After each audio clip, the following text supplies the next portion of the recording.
Hello, today I'd like to talk to you about existential counseling.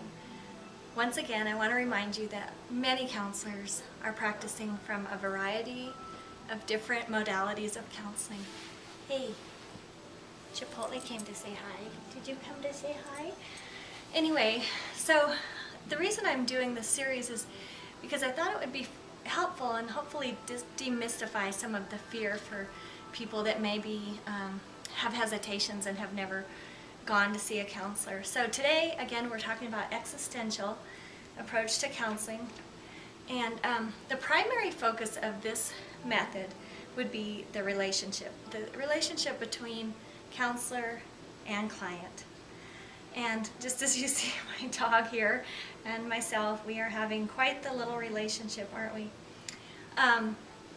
So some of the most famous existential counselors would be Viktor Frankl, and I'll tell you about him in a minute in case you're not familiar. Viktor Frankl, Rollo May, and Irvin Yalom. And Irvin Yalom is still alive today. So if you ever want to Google some of his works or go to YouTube, it's Y-A-L-O-M, and Rollo May is another person. So anyway, back to Viktor Frankl. He was a Holocaust survivor, and he was so good with people that he was actually put in charge of working with the new survivors that would be put into the concentration camp, and he himself was a prisoner. So he was put in with the new people to help them overcome shock and grief, and he even helped set up a suicide watch unit for the new people that would come in. Another funny thing that he did is he would set up these lectures, and he would go out into the fields or whatever, or out in the camp, and give these lectures as if he was giving a great presentation at a medical conference. So he was able to kind of keep some freedom. And this whole approach, existential, I forgot to tell you, has to do with primary, I don't know what you would call them, but how do you find meaning in life, in suffering? How do we make sense of the fact that we all have freedom in our life to become whatever it is we're going to be, and the anxiety that comes with that? How do we deal with the anxiety of death? How do we just meaning or meaninglessness in our lives?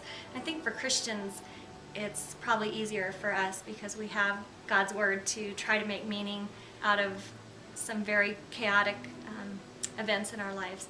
So I wanted to read you just a quick little thing from Viktor Frankl.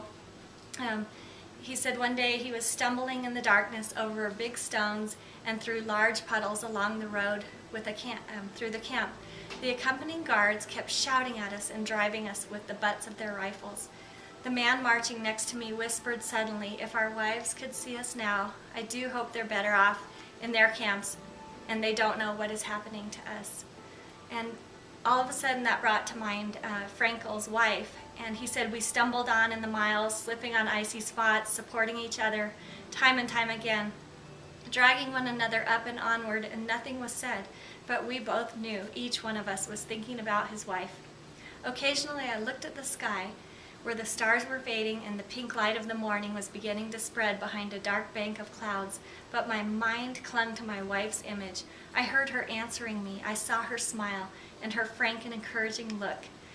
And a thought transfixed me. The truth is that love is the ultimate and the highest goal to which man can aspire."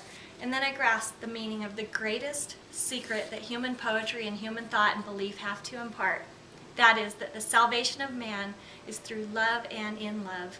And suddenly he understood how a man who had nothing left in his world, a man who is being tortured in a concentration camp, could suddenly know bliss even in that brief moment, just by contemplating that. And he found great meaning and great fulfillment in knowing that he had freedom even in that. And so back again to this existential therapy. This approach is much more concerned with the present and the future than it is with the past. And there's a primary view that the client has freedom to go ahead and decide his life, again within constructs of what's going on in his life, but that each client has freedom And with that freedom comes anxiety. And so what happens is the counselor is there as the client is uncovering that, that angst that comes along with realizing he has freedom to do whatever he wants with his life. And the therapist comes along to support him in that. Let's see. And let's see. One more concept is death, and the client would be able to work with someone talking about death and the fear and anxiety that may come along with that. So I hope this is helpful. I know it's a little bit kind of out there. I did give you a link in this video, so if you want to go to that link and watch a little bit more video clips about existential therapy, you can. Thanks. Bye-bye.